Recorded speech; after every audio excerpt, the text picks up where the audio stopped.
জননীং শারদাং দেবীং রামকৃষ্ণং জগদ্গুরুং পাদপদ্মে ত্বয়োশ্রিত্বা প্রণমামি মুহুর্মুহু।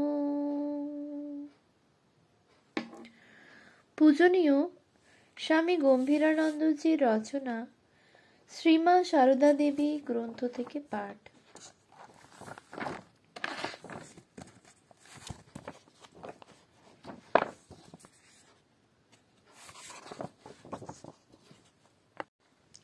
পৃষ্ঠা সংখ্যা 61। বিন্দুবাসিনী।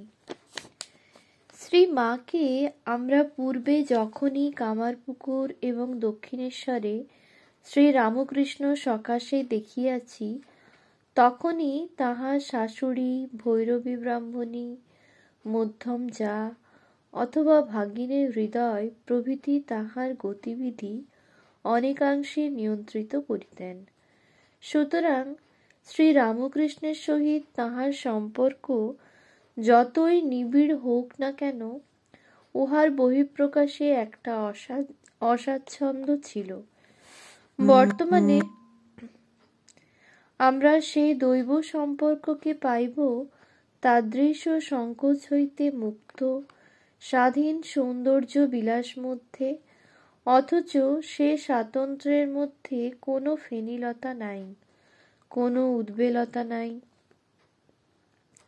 তাহার প্রতি গতিভঙ্গি ধীর, স্থির, স্বচ্ছ, নয়নাভিরাম, চাকচিক্যময়।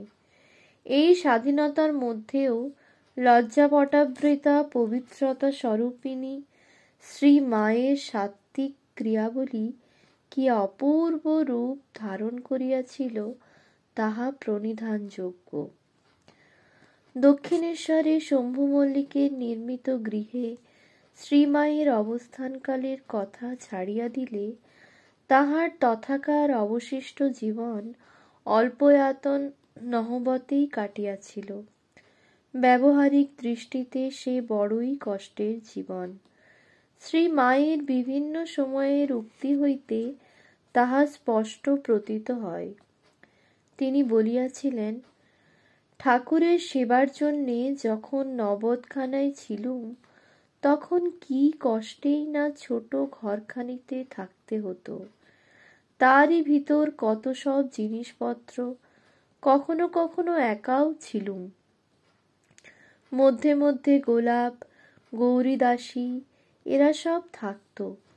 ওইটুকু ঘর, ওরই মধ্যে রান্না, থাকা, খাওয়া সব। ঠাকুরের রান্না হতো, প্রায়ই পেটের অসুখ ছিল কিনা, কালির ভোগ সহ্য হতো না। অপর সব ভক্তদের রান্না হতো। লাটু ছিল, রামদত্তের সঙ্গে রাগারাগি করে এলো। ঠাকুর বললেন, এ ছেলেটি বেশ, ও তোমার ময়দা ঠেসে দেবে। দিন রাত রান্নাই হচ্ছে। এই হয়তো রামদত্ত এলো, গাড়ি থেকে নেমেই বলছে, আজ ছোলার ডাল আর রুটি খাবো। আমি শুনতে পেয়েই এখানে রান্না চাপিয়ে দিতুম। ৩-৪ সের ময়দার রুটি হতো। রাখাল থাকতো, তার জন্য প্রায়ই খিচুড়ি হতো। সুরেন মিত্তির মাসে মাসে ভক্ত সেবায় 10 টাকা করে দিত। বুড়ো গোপাল বাজার করত। প্রথম প্রথম নহবতের ঘরে ঢুকতে মাথা ঠুকে যেত। একদিন কেটেই গেল, শেষে অভ্যেস হয়ে গিয়েছিল। দরজার সামনে গেলেই মাথা নুয়ে আসত। কলকাতা হতে সব মোটাসোটা মেয়ে লোকেরা দেখতে যেত, আর দরজার দুদিকে হাত দিয়ে দাঁড়িয়ে বলতো, আহা, কি ঘরেই আমাদের সতীলক্ষ্মী আছেন গো, যেন বনবাস গো। রাত 4টায় নাইতুম। দিনের বেলায় বৈকালে সিঁড়িতে একটু রোদ পড়ত, তাইতে চুল শুকাতুম। তখন মাথায় অনেক চুল ছিল। নহবতের নিচের একটু খালি ঘর, তা আবার জিনিসপত্রে ভরা। উপরে সব শিকে ঝুলছে। রাত্রে শুয়েছি, মাথার উপর মাছের হাঁড়ি কলকল করছে। ঠাকুরের জন্য শিঙ্গি মাছের ঝোল হতো কি না! শৌচের আর নাওয়ার জন্যই যা কষ্ট হতো। বেগ ধারণ করে করে শেষে পেটের রোগ ধরে গিয়েছিল। অনেক পরে যোগীন মা দক্ষিণেশ্বরে আসিয়া শ্রী মায়ের কষ্ট বুঝিতে পারেন এবং এই বিষয়ে অভিযোগ করেন। তখন নহবতের নিকট শৌচের স্থান করা হয়। শ্রী মা একটু পেট রোগা ছিলেন। দিনের বেলায় দরকার হলে রাত্রে যেতে পারতুম। গঙ্গার ধারে অন্ধকারে কেবল বলতুম, হরি হরি, একবার শৌচে যেতে পারতুম। আর ওই মেছুনিরা ছিল আমার সঙ্গী। তারা গঙ্গা নাইতে এসে ওই বারান্দায় চুবড়ি রেখে সব নাইতে নামত। আমার সঙ্গে কত গল্প করত। আবার যাবার সময় চুবড়িগুলি নিয়ে যেত। রাতে জেলেরা সব মাছ ধরত আর গান গাইত, শুনতুম। শ্রী মা নহবতের নিচের ঘরে থাকিতেন এবং সিঁড়ির নিচে রান্না করিতেন। স্ত্রী ভক্তের সংখ্যা অধিক হইলে তাহারা উপরের ঘরে শুইতেন। তিনি দিবাভাগে বাহিরে আসিতেন না। নহবতে তাহার দৈনিক কার্যধারা শ্রীযুক্ত যোগীন মা এইরূপ বর্ণনা করিয়াছিলেন। শ্রী মা ভোর 4টার আগে শৌচ ও স্নানাদি সেরে ধ্যানে বসতেন। ঠাকুর ধ্যান করতে বলতেন কিনা। এরপরে বাকি কাজকর্ম সেরে পূজায় বসতেন। পূজা, জপ, ধ্যান, এতে প্রায় 1.5 ঘন্টা কেটে যেত। তারপর সিঁড়ির নিচে রান্না করতে বসতেন। রান্না হলে যেদিন সুযোগ ঘটত সেদিন মা নিজ হাতে ঠাকুরকে স্নানের জন্য তেল মাখিয়ে দিতেন। 10:30, 11টার মধ্যে ঠাকুর আহার করতেন। তিনি স্নানে যেতেন। মা এসে তাড়াতাড়ি ঠাকুরের পান সেজে নজর রাখতেন ঠাকুর স্নান করে ফিরে এলেন কিনা। তিনি তাঁর ঘরে এলেই মা এসে জল ও আসন দিয়ে তারপরে খাবারের থালা নিয়ে এসে তাকে আহারে বসিয়ে নানা কথার মধ্য দিয়ে চেষ্টা করতেন যাতে খাবার সময় ভাবসমাধি উপস্থিত হয়ে আহারে বিঘ্ন না ঘটায়। একমাত্র মাই খাবারের সময় তার ভাবসমাধি আসা অনেকটা ঠেকিয়ে রাখতে পারতেন। আর কারও সে সাধ্য ছিল না। ঠাকুরের খাওয়া হলে মা একটু কিছু মুখে দিয়ে জল খেয়ে নিতেন। পরে পান সাজতে বসতেন। পান সাজা হয়ে গেলে গুনগুন করে গান গাইতেন, তা খুব সাবধানে, যেন কেউ না শুনতে পায়।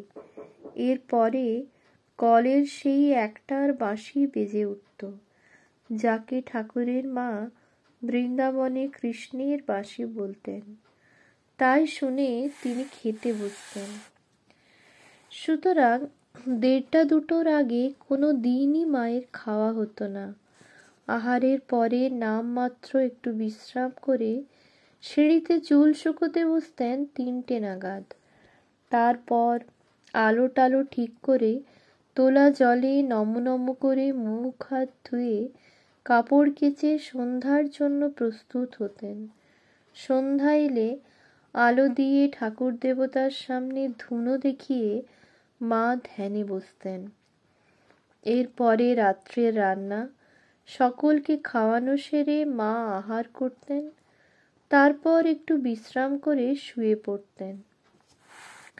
একদিন অন্ধকারে স্নানের জন্য সিঁড়ি বাহিয়া গঙ্গায় নামিতে গিয়া তিনি এক কুমিরের গায়ে প্রায় পা দিয়েছিলেন। কুমিরটা সিঁড়ির উপর শুইয়াছিল। শ্রী মায়ের পদশব্দ শুনিয়া জলে লাফাইয়া পড়ে। তদবধি তিনি আলো না লইয়া স্নানে যাইতেন না। শ্রী মায়ের কিন্তু এসব ক্লেশ বা অসুবিধার প্রতি ভ্রূক্ষেপ ছিল না। উত্তরকালে সব কষ্টের কথা উল্লেখ করিয়াও তিনি ভক্তদিগকে বলিতেন, তবু আর কোনো কষ্ট জানিনি। তাঁর সেবার জন্য কোনো কষ্টই গায়ে লাগতো না। কোথা দিয়ে আনন্দে দিন কেটে যেত।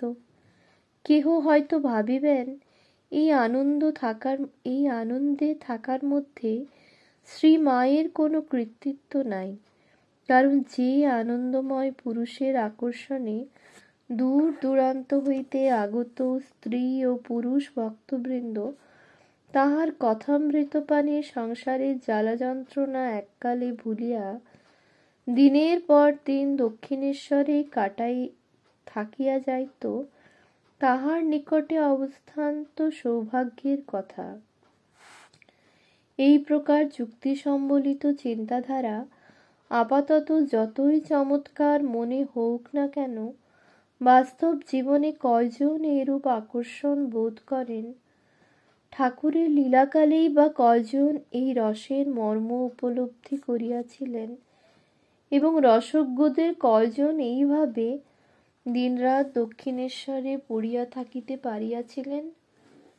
সঙ্গে সঙ্গে মনে রাখিতে হবে যে পতিগত প্রাণা শ্রী মায়ের ভাগ্যে অনেক সময় পতি সন্দর্শন পর্যন্ত ঘটিত না। তিনি বলিয়াছেন, কখনো কখনো 2 মাসেও হয়তো একদিন ঠাকুরের দেখা পেতুম না। মনকে বোঝাতুম, মন, তুই এমন কি ভাগ্য করেছিস যে রোজ রোজ ওর দর্শন পাবি? দাঁড়িয়ে দাঁড়িয়ে দরমার বেড়ার ফাঁক দিয়ে কীর্তনের আখর শুনতুম। পায়ে বাত ধরে গেল।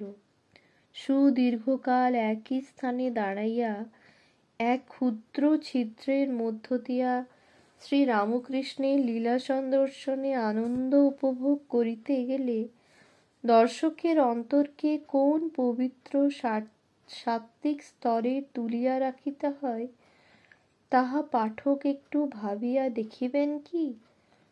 শ্রী মায়ের দেহখানি তখন দূরে পড়িয়া থাকিলেও মন সর্বদা শ্রী শ্রী ঠাকুরের পার্শ্বে ঘুরিয়া বেড়াইত। তখন ঠাকুরের নিকট কত ভক্ত আসিতেন। নাচ গান কীর্তন ভাব সমাধি দিন রাতই চলিত। মা ওইসব দেখিতেন, শুনিতেন আর ভাবিতেন, আমি যদি ওই ভক্তদের মতো একজন হতুম তো বেশ ঠাকুরের কাছে থাকতে পেতুম, কত কথা শুনতুম। একদিকে স্বতন্ত্র যুগাবতার শ্রী রামকৃষ্ণ, অন্যদিকে স্বেচ্ছায় পিঞ্জরাবদ্ধ জগন্মাতা। একদিকে লীলাবিলাস, অপরদিকে সতৃষ্ণ নিরীক্ষণ। ইহা এক অপূর্ব চিত্র।